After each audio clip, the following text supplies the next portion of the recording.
మురుకులు మురుకులు చేసేసి పూస గుడక అంటారు, మురుకులు గుడక అంటారు. మనము ఇది శనగపిండితో కూడా చేసుకుంటాం. బియ్యం పిండితో చేసిన ఏంది కరకరలాడినట్టు బుర్రబుర్ర అంత మంచిగా తినేటట్టు చేసిన. ఈ లైక్ కామెంట్ సబ్స్క్రైబ్ ఇవ్వండి. ఎందుకంటే నచ్చిందంటే సబ్స్క్రైబ్ చేయండి, నచ్చలేదు అనుకో వదిలేయండి. ఇట్లా అంటే ఇట్లా ఇరుగుతుంది.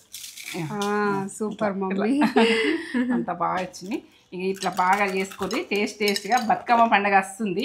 పిండి వంటలతో మీ ముందుకు వస్తున్నా. ప్రతి పిండి వంట కూడా మీకు బుర్రబుర్ర కమ్మగా టేస్ట్గా ఎట్లా చేసినా నేత్ర ఫుడ్ ఛానల్కి వెళ్ళిపోయి పక్క కొలతలు చెప్పిండ్రా. పక్క కొలతలతో చెప్పినా మీకు పక్క కొలతలతోటి పిల్లలు మీరు ఈ సెలవులు అయితే వస్తున్నాయి. దసరా అంటే ఆ సంతోషమే వేరు. ఇక ఏంటంటే మన వినాయకుడిని కూడా సంతోషం వేరు. ఇక ఇట్లా మనకు మన పిల్లలు మనకు పెడితే ఇట్లా ఆనందం కదా. చేస్తాం కదా. మస్తు చేసినావు మమ్మీ, సూపర్ చేసినావు. ఖతర్నాక్ కిరాక్ రెసిపీ అసలు. ఇక ఉప్పు కారం అన్ని కరెక్ట్ గా పడ్డాయి. ఇట్లా అల్లం వెల్లుల్లి పేస్ట్ కూడా వేసినావు కదా, సూపర్ ఉంది. సూపర్ ఉన్నాయి, మస్తు ఉన్నాయి. మస్తు చేసినాయి మమ్మీ, మంచిగా ఉన్నాయి. బుర్ర కరకర నోట్లు వేసుకుంటే అరిగిపోవాలి, అంత బాగుంటాయి. నేత్ర ఫుడ్ ఛానల్కి వెళ్ళిపోయి నేను ప్రాసెస్ అన్నది కొలతలతో సహా చెప్పిన చేసుకోండి. బియ్యం పిండితో ఇంత కమ్మగా తెలంగాణ వంటలు ఎంత సూపరు.